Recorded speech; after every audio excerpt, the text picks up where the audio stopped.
Hello everyone! So, andito naman tayo. Dadalhin ko kayo sa aking kaganapan for today's video. So, we're in Makati for the Avon casting. So, andito tayo for the registration. So, sila nga yung mga makasabay natin o kasabayan natin for the casting is lahat sila apam. Siyempre sa ganitong ganap, hindi pa patinag ang ating napakalatinang ganda. Chares!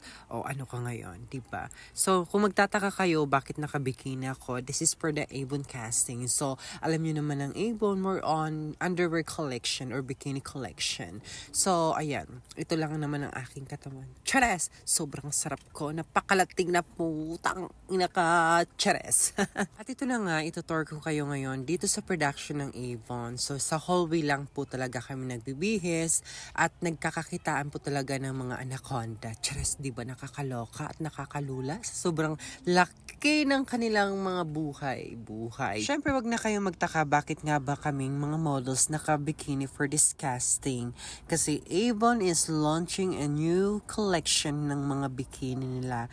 So, of course, dito sila magbe-base ngayon sa beauty and body.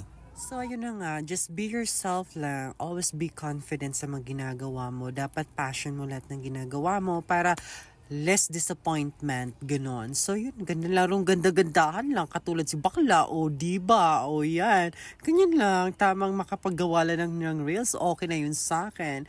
Then, yeah, I'm waiting to call my number for the casting. So, i-judge na nila ako, kasi mga judger talaga sila, chares.